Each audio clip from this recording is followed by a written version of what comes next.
Hello everyone, আসসালামু আলাইকুম। Welcome to my channel Afroza's kitchen. আমার কিচেনে আমি আফরোজা বরাবরের মতো আবারও হাজির হয়েছি নতুন আরেকটি রেসিপি শেয়ার করার জন্য। আশা করছি আপনারা সবাই অনেক অনেক ভালো আছেন। আজকে আমি আপনাদের সাথে শেয়ার করব খুবই মজাদার একটি রেসিপি, মালাই কেক। চলুন তাহলে আর কথা না বেরিয়ে ঝটপট শুরু করা যাক। প্রথমে আমি কেক তৈরির জন্য একটি বোলে নিয়ে নিচ্ছি 1 কাপ পরিমাণ আইসিং সুগার, সেই সাথে দিয়ে দিচ্ছি 2 কাপ পরিমাণ ময়দা, দিয়ে দিচ্ছি 1 চা চামচ বেকিং পাউডার, দিয়ে দিচ্ছি 1 চা চামচ বেকিং সোডা, সামান্য পরিমাণ লবণ। এবার শুকনো উপকরণগুলোকে আমি খুব ভালোভাবে মিশিয়ে নিচ্ছি। এবার লিকুইড ব্যাটারের জন্য নিয়ে নিচ্ছি 1 কাপ পরিমাণ টক দই। টক দই আমি খুব ভালোভাবে ফেটিয়ে নিয়েছি। এবার দিয়ে দিচ্ছি 1 কাপ পরিমাণ রান্নার রেগুলার তেল,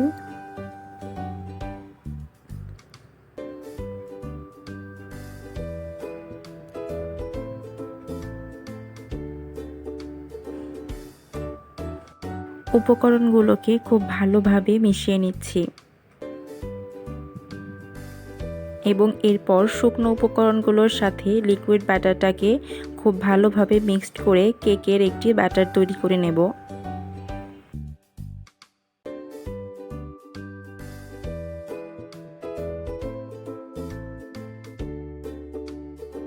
কেকের ব্যাটার তৈরি। ব্যাটারের কনসিস্টেন্সি ঠিক এমন হবে, খুব বেশি ঘনও না, খুব বেশি পাতলাও না।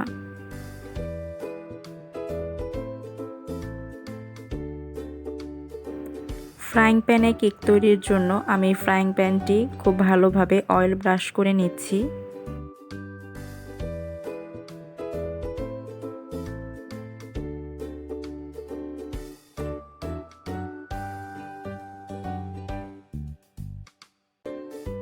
নর্মাল একটি পেপার দিয়ে আবারও তাতে অয়েল ব্রাশ করে দেব।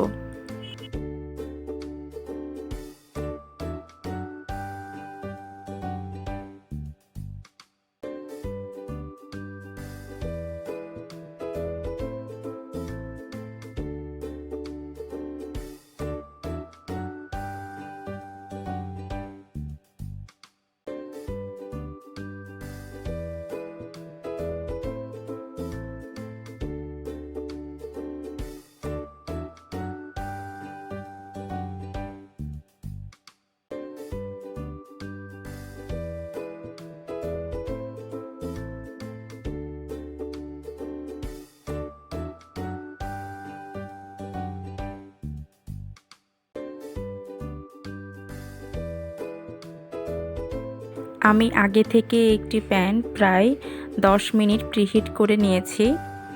এবার এই প্যানটার উপরেই আমি ফ্রাইং প্যান বসিয়ে দিচ্ছি এবং প্রায় 40 থেকে 45 মিনিট পর ফিরে আসছি এবং অবশ্যই ফ্রাইং প্যানের ভেতর যেন কোনোভাবেই বাতাস ঢুকতে না পারে সেটি অবশ্যই খেয়াল করতে হবে। প্রায় 40 থেকে 45 মিনিট পর আমি একটি নাইফের সাহায্যে খুব ভালোভাবে দেখে নিচ্ছি কেকটা প্রায় হয়ে এসেছে। এই পর্যায়ে আমি কেকটাকে মোল্ড আউট করছি।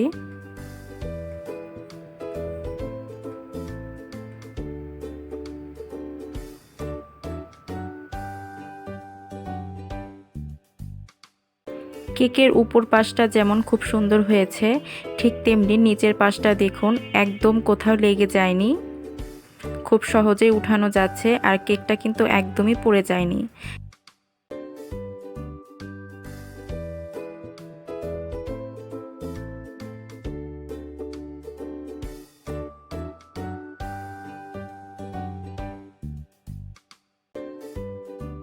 এই পর্যায়ে আমরা চলে যাচ্ছি মালাই কেকের মালাই তৈরি করতে। এই জন্য আমি এখানে নিয়েছি প্রায় 1 কাপ পরিমাণ চিনি। চিনিটাকে আমি এখন ক্যারামেল বানিয়ে নেব। আপনাদের মনে একটা প্রশ্ন হতে পারে, চিনি কেন আমি আগে দিচ্ছি আর মালাই তৈরি করার ক্ষেত্রে ক্যারামেল কেন করছি? এখানে ক্যারামেল করছি তার কারণ হচ্ছে মালাইয়ের কালারটা যেন খুব ভালো হয়, এই জন্য একটি সহজ টিপস, সেটি হচ্ছে যদি আমরা আগে চিনিটাকে ক্যারামেল করে নিই তাহলে তার ভেতর দুধ দিলে দুধের কালারটা অনেক বেশি সুন্দর হয় এবং মালাইয়ের সুন্দর একটা কালার আসে। এজন্য আমি প্রথমেই চিনিটাকে ক্যারামেল করে নিচ্ছি এবং এরপর চিনিটা যখন পুরোপুরি ক্যারামেল হয়ে যাবে ঠিক সেই পর্যায়ে আমি এখানে প্রায় হাফ লিটার পরিমাণ দুধ দিয়ে দেব।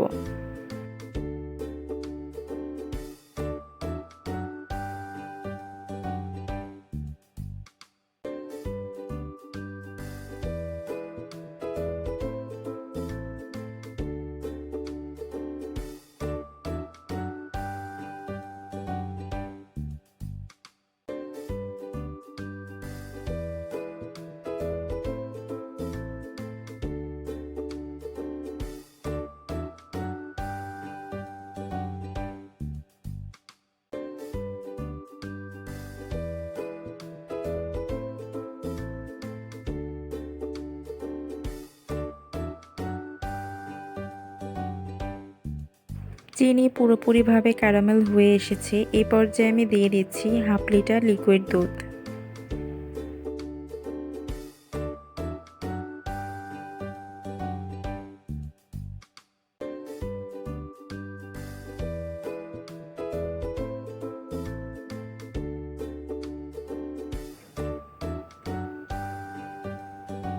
দিয়ে দিচ্ছি 2 টুকরো দারচিনি, 2টো সাদা এলাচ এবং সেই সাথে একটি তেজপাতা আমি মাঝখান থেকে চিড়ে দুভাগ করে দিয়েছি। অনবরত নাড়তে হবে যেন তলায় লেগে না যায় এবং দুধ প্রায় ঘন না হয়ে আসা পর্যন্ত অপেক্ষা করছি।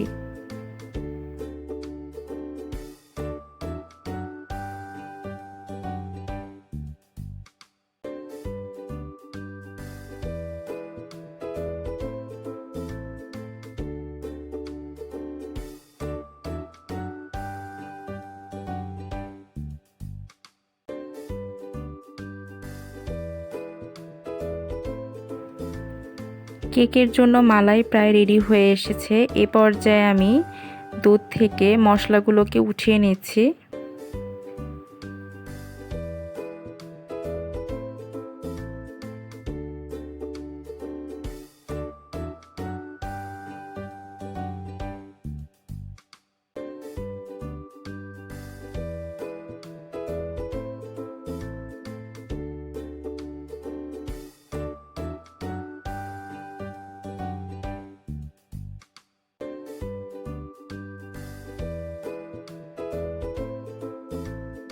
একটি কাঁটা চামচের সাহায্যে আমি কেকের মাঝে এভাবে স্পেস করে দিচ্ছি যেন মালাইটা খুব ভালোভাবে পুরো কেকটা জুড়ে যায়।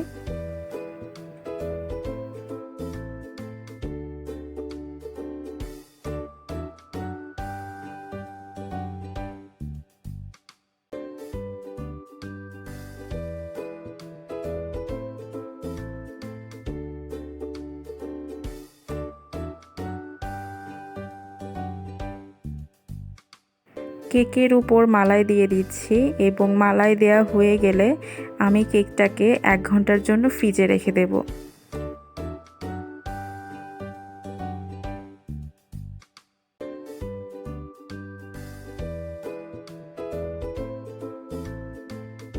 এক ঘন্টা পর আমি কেকটাকে ফ্রিজ থেকে বের করে নিয়েছি এবং সামান্য পরিমাণ বাদাম এবং কিশমিশ দিয়ে আমি গার্নিশিং করছি।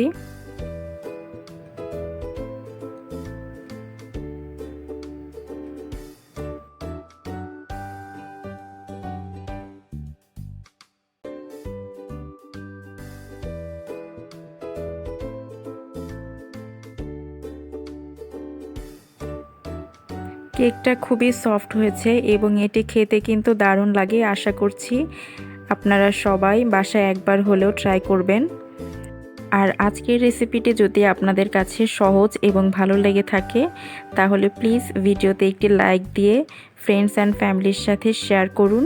আর আরও মজার বিভিন্ন রেসিপি এবং রান্না বিষয়ক বিভিন্ন টিপস পেতে আমার চ্যানেলটিকে সাবস্ক্রাইব করে আমার সাথেই থাকুন। সো ফ্রেন্ডস, দেখা হবে আগামী পর্বে আবারও নতুন কোনো এক রেসিপি এবং কিছু টিপস নিয়ে। সে পর্যন্ত সবাই ভালো থাকুন, সুস্থ থাকুন আর আমার জন্য দোয়া করুন। আল্লাহ হাফেজ।